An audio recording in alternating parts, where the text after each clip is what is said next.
What is up, everybody? Welcome back to another Raid Shadow Legends video. This video today is a very long anticipated wait video for many of us. We will be talking today about the 4 bosses in Doom Tower. Pretty much very likely, I would say 99% chance that these are going to be the final bosses just based on their abilities alone. I could kind of tell that they're going to be the final bosses, but it's not 100% confirmed. This is not a leak by any means. The amazing, incredible team that we have here that's been data mining information out of the game. I mean, it's all inside the game that I'm giving you guys this information. Obviously, we always want to start off by saying this is going to be subjective to change. Doom Tower is not out yet. This information is not released officially by Plarium. So things can change a little bit here and there, but I would say the meat and potatoes are definitely in here.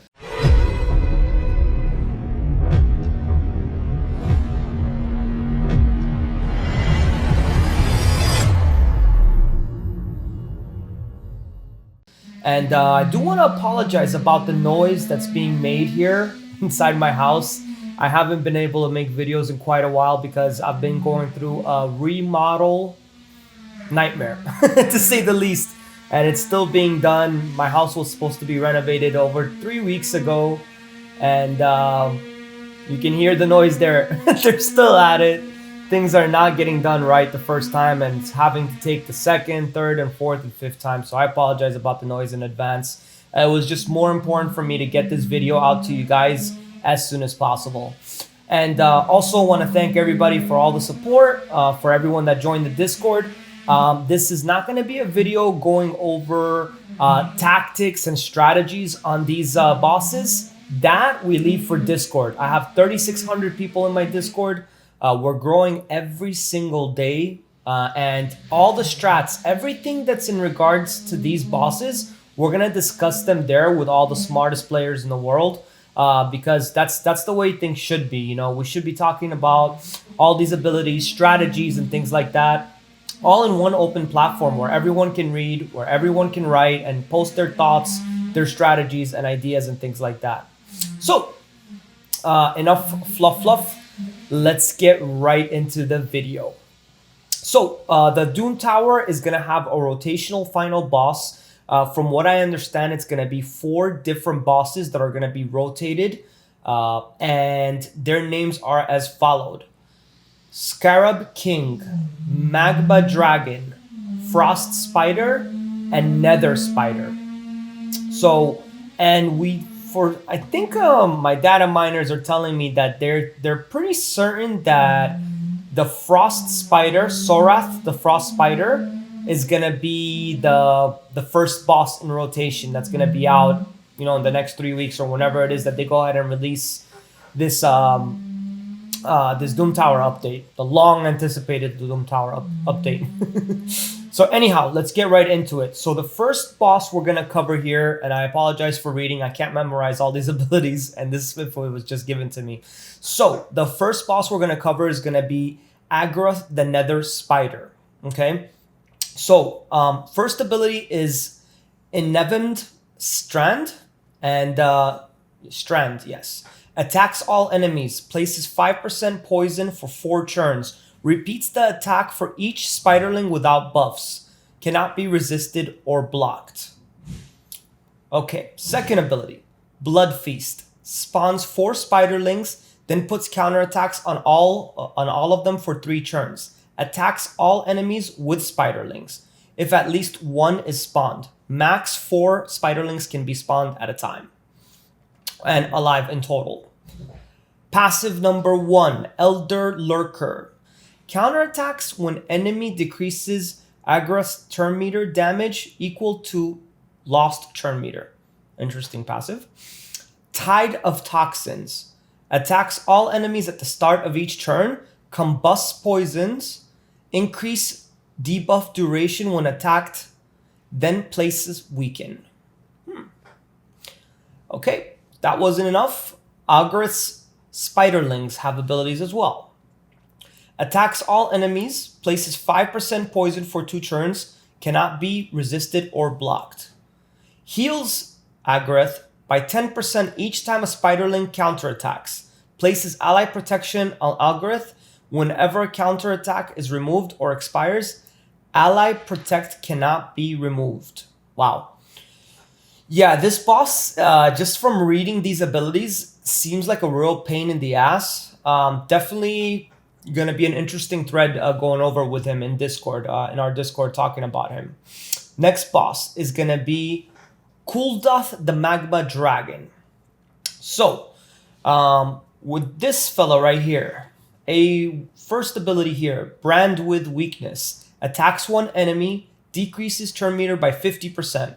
Will attack enemies under Hex.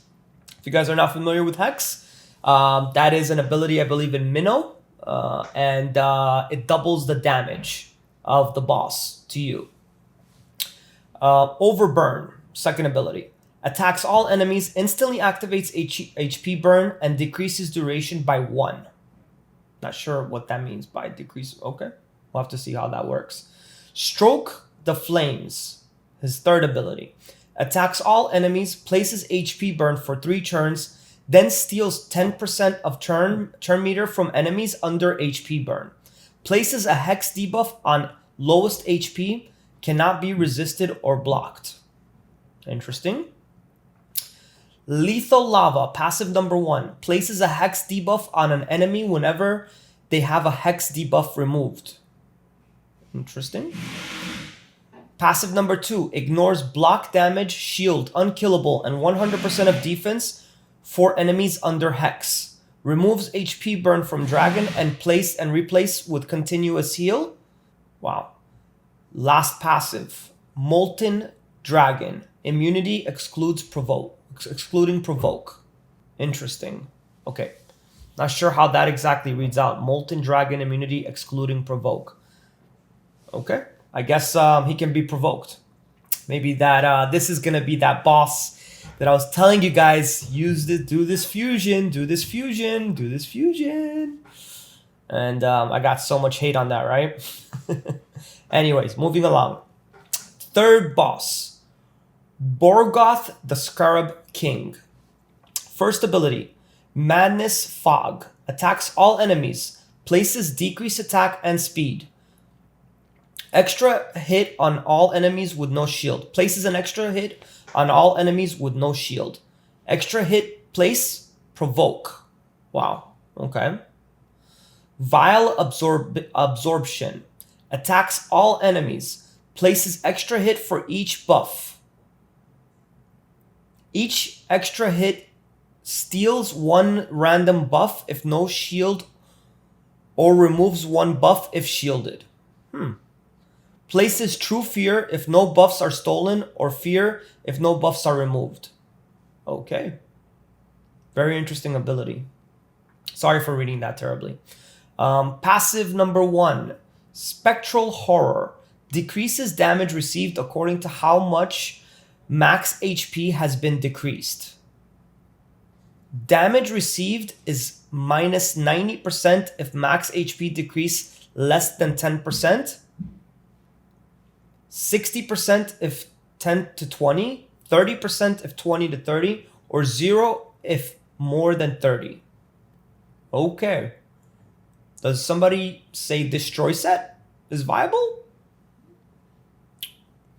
Easy Prey. Counterattacks when attacked by enemies with no shield. Interesting. That's an interesting passive right there. Last but not least, this may be the first boss in rotation, so let's go ahead and go over Soroth the Frost Spider. Okay, While Out. First ability, attacks all enemies, places decreased accuracy. Second ability, Catabolic Winds. Attacks all enemies. Places block buffs and heal reduction on frozen enemies. Places decreased speed and decreased attack on not frozen enemies. Absolute Zero, the third ability. Removes all buffs from enemies, then attacks and places freeze. 100% chance. Reduced by 50% if Soroth is under HP burn. Fills turn meter by 20% for each freeze placed. Passive number 1, Frozen Lymph. When attacked, has 20% chance to freeze. Increases defense and resistance if not under HP burn. Okay. Purge by Flame. Revive Sorath with 50% HP, full churn meter, and skills reset if killed while not under HP burn. Also spawns 2 spiderlings. 2 spiderlings max can be spawned at all times. This is very interesting. Talk about mandatory HP burn here. Maybe this is why they try to give us Dregstar, huh? Well, they are giving us Dregstar. All right, so now Sorath has Spiderlings. First ability removes all debuffs from Sorath. Interesting. Instantly transfers decreased defense and weaken to this Spiderling if not under Leech. Will convert debuffs to weaker versions on transfer. Okay. Very, very interesting. I gotta say, there's quite a lot going on with all of them. Obviously, like I mentioned before, this is about, I would say, 99% accurate because it's in the game data. It's in the game data.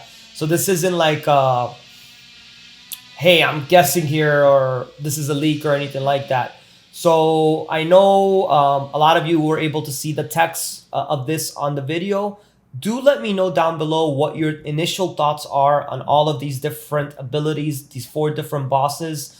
Obviously, it matters so much how hard they hit, but a lot of them seems like there is a great need of a lot of strategy to be in place. So what better time than now, 3 weeks in advance, to come join my Discord. Let's all strategize together. Let's break down each and every single one of these bosses, talk about them, what we should do to prepare for them. We have a solid 3 to 4 weeks to prepare for these bosses. They say that the rewards are going to be the best in-game rewards, and it's going to be the most challenging content.